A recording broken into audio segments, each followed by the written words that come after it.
I want to welcome Agile XRM to the podcast. I've known the people at Agile XRM for the past 12 years.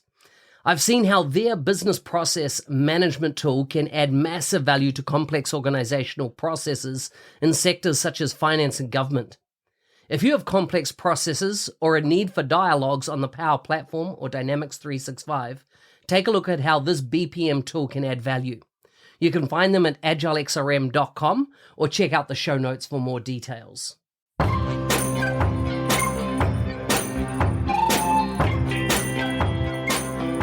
Welcome to the MVP Show. My intention is that you listen to the stories of these MVP guests and are inspired to become an MVP and bring value to the world through your skills. If you have not checked it out already, I do a YouTube series called How to Become an MVP. The link is in the show notes. With that, let's get on with the show. Today's guest is from Nigeria. He is the principal consultant and product lead. He was first awarded as MVP in 2023. His passion is digital transformation and enabling people to become digital natives. So important in this day and age. You can find links to his bio and socials in the show notes for this episode. Welcome to the show, Ayotunde. Hi, Mark. How you doing? Good. Did I pronounce your name right? Fantastic. Well, you can just call me Ayo. Ayo. Awesome. Good to have you on the show. I've watched actually a few of your videos and on YouTube to make sure that you could speak effectively on the show. So I love it. I love meeting new people in the MVP community. It's such a joy that it's always expanding. And particularly, I like what I'm seeing coming out from the continent of Africa, because what we're seeing in the last, I left London in 2019, just before COVID, moved back to New Zealand. And it's kind of in that window, it has exploded, the tech community, the MVP community. I see more and more Nigerians becoming MVPs all the time. Wow, it's exciting times. Yes, it is. It is. So good. Exciting times, really. Tell me a bit about family, food, and fun, those things that you do when you're not in front of a keyboard. Now, fun still might be involve a keyboard, but tell me a bit about you. All right, basically, I don't do much. I'm married. I have a wife, a beautiful wife. She's also into tech. Yeah, exactly. And apart from that, what I do again, I don't really go out. So I'm literally indoors on my television watching sport. I'm a fan of Formula One, basketball, and football. So I basically just watch sport, and I love reading. So I'm always on the internet, getting informations, reading, and then church, and then gym. That's all about me. Wow, that's good. That's a lot of variety, right? That's a lot of variety. Tell us a bit about your company. Yeah, Stringify. All right, fantastic. So basically, what we do is simply provide digital transformation to people. We are more service oriented in terms of bringing Microsoft technologies and custom software engineering. So the people in the team are more people who have Microsoft experience, Microsoft Dynamics, Microsoft Power Platform, Azure, and then we have custom software engineers. So like myself, I'm a programmer. I write C#, and a few other languages like that. So we just provide services, look for organizations who have no digital background, right? And see how we can, bring them into the digital world and help them upskill their business processes. So that's basically what we do. And then on the side, we consistently then offer training. Nice. How long has your company been running? Officially registered in 2021, but we've been doing unregistered actions for about 3-4 years. Yeah. Okay. And how many staff? We are currently about 15. Yeah, that's what impressed me, right? You're growing pretty quickly, and it's pretty exciting. I love seeing on your website all the staff profile photos. you seem to have quite a diverse skill set mix, from your integration specialist, your Power BI folks, the deep skill across your business. How and I know this is not a promo for your company, but I'm intrigued when people start companies in BizApps, and so I like to explore it a bit. Tell me a bit about, where do your customers come from? How do they find you? Are they only in Nigeria, or are they global? How do you typically find your customers? So funny enough, most of the customers are referrals and partnerships. So, for example, because I've worked with quite a few organizations, and I still consult for a few organizations. So what they do most times is, when they have businesses, they just call up to me, Ayo, can you work with us on this? Can your company come on board? Or the cases where, can we get your guys to work on this? So like that's how we get businesses. And sometimes I just get people reach out on LinkedIn, and we just pick it up from there. So, and yeah, when at least in the past few months, we had opportunities to speak to a few organizations. Funny one in the United States, two in India. We're currently having a partnership conversation with an Indian firm right now. We're just pushing. Anyone would sound like this would sound like I'm interviewing you for work, but tell me, how quickly could you add another 20 staff on if you had the work? So I have some sort of privilege. So what's the privilege? So the privilege is, I'm more on the technical side. I'm more of a technical person. So in the community in Nigeria, most people just like, you need technical person, Ayo. So when it comes to technical project, and then I think it's my forte. So if there's a project right now, I can reach out to 20-25 people in the community who I know, I've worked with in time past, to get on board of a project and all of that. Yeah. Awesome. And from are you using Azure DevOps as your kind of tool to manage project work? Yes. Yeah, I'm a DevOps person. We just finished a DevOps training recently in April. I love it. Yeah. And tell me a bit about the community in Nigeria from your perspective. Are heaps of people discovering BizApps and then switching their careers and realizing, there's a lot of opportunity if you get, onto the Power Platform. There's so much work out there. What are you seeing? Is there an appetite in Nigeria for people to get digital skills, to develop a digital mindset, and really use the latest in technologies to further their, livelihoods and careers and things like that? The ecosystem is large. In Nigeria right now, it is large. We held the Global Power Platform Bootcamp just so in Nigeria. We couldn't hold ours in February, so we did it in April, and we recorded more than 500 people physical attendance, and I think about 1,000 total in the whole country, because we had about 6 locations. The interest of people in terms of coming into the business applications, the local technology, the Microsoft ecosystem is wild.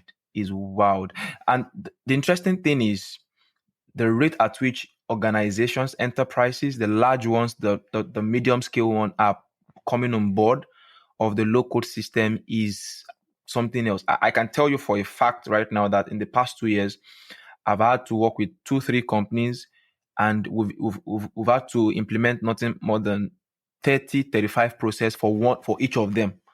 That's how they are embracing the system, right? And Microsoft partners in the country currently, we're on our journey to becoming a partner. We're currently doing the onboarding.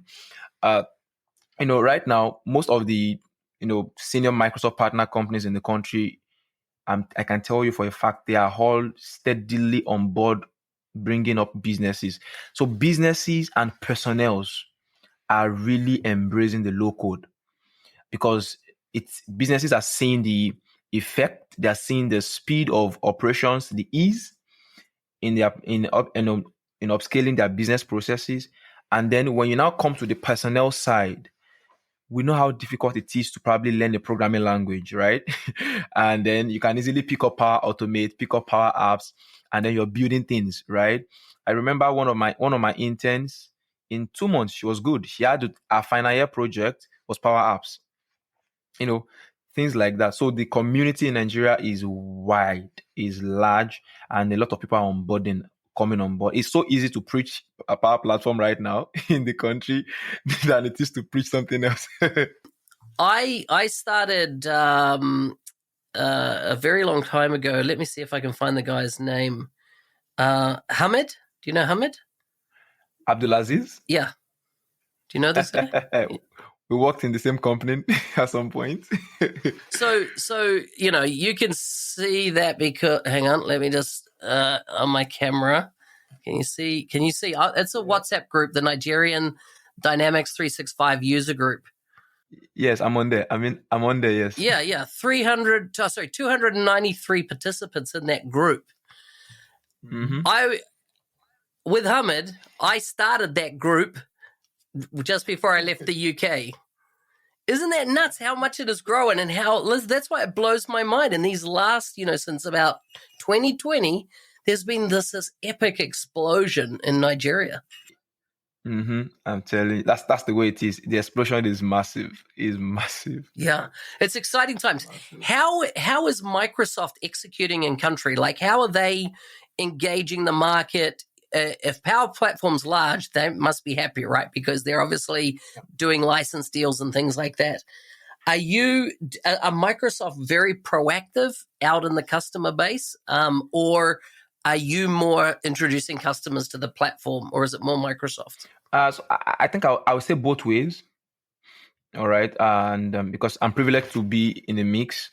So, for example, I was in Microsoft ADC office 3 weeks ago. Microsoft organized a program for a university. So already, before this student leaves the school, Microsoft already preached the business applications, the low-code technology to them. And I could remember while I was speaking, everybody on seat almost wanted to do what I do. Like, can I do what you do? Like, can I just do this? And these are guys these are all they've known in 4 years of being in school is that you are coding or you're not coding. Nothing else. But hearing somebody is a Microsoft MVP, but he's not a Microsoft staff, and then Microsoft brought him to their office to do something, that shows to them that there's something. So Microsoft is doing that in terms of education, right? And that education also helps partners, because when people then want to engage Microsoft product, then you get to have partners come on board to then take over that system, right? And then on the other side, the community is doing that also. The MVP community, Power Platform community, Dynamics community, so all the Azure community, so all the communities we have also organize different seminars, different, boot camps, and that also helps to onboard customers. So it's been both ways. Fantastic. Amazing. Yeah. Tell me about becoming an MVP. How did that come about? Yes. All right. So I think it's a very roller coaster. So basically, right, like I said to you earlier, I've always been a fanatic for technical things. So for me, I just like to once there's a problem, bring it on board. Let's find a solution. That's me, right? It's all about projects.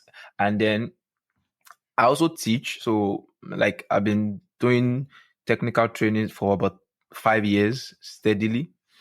So I have friends who are part of a community. They do a lot of things, right?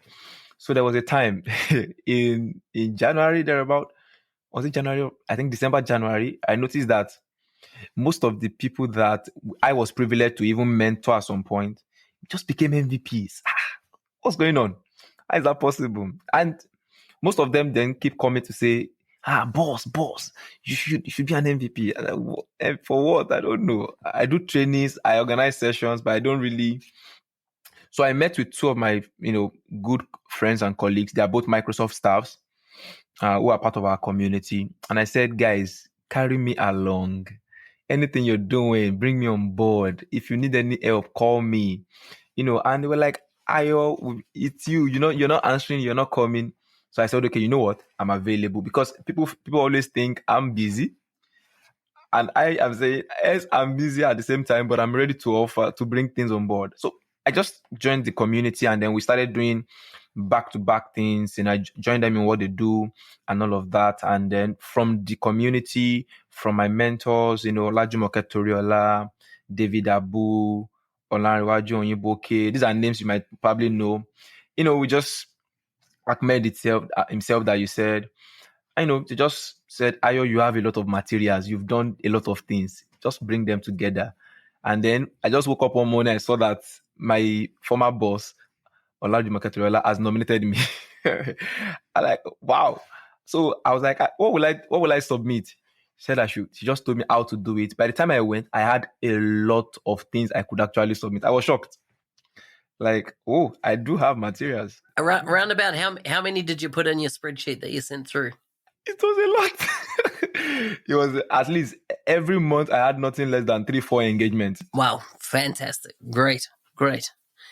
That's brilliant. And because a question a lot of people ask is how much, right? How much do you got to do? And so that's interesting. That's a really up-to-date insight. What's been the benefit of becoming an MVP now? What have you found? I think it's just more work. I love it. It's more work. It's more, and I think that it resonates with one of the core values I have. I feel that if we are privileged to move ahead, we should also see how we can bring others into what we enjoy. And it's not about the money. It's about the value. So for me, I think that the purpose of being an MVP is having that sense of, it's more like having a reason to say whether you like it or not, you must give back. So, and then in giving back, you don't need to attach a value of money to it. No, give back because, and one of the things the joy for me is in giving back, it does not affect the fact that what I do that brings me revenue stops. Instead, it even opens more ground. And then in opening that, for example, now in August, we're having a boot camp for 50 high school students. 50, no payment, nothing. We're just bringing them on board, showing them low code and a few other things. And we release them after the summer, just like that. And the beauty is just give back, and help more people become digitally transformed and aware. So I think for me, that's the beauty. The fact that I know Microsoft will take a roll call and ask me, what have you done? Hey, thanks for listening. I'm your host, Business Application MVP Mark Smith, otherwise known as the NZ365 Guy. If you like the show and want to be a supporter, check out buymeacoffee.com/NZ365 Guy. Thanks again, and see you next time.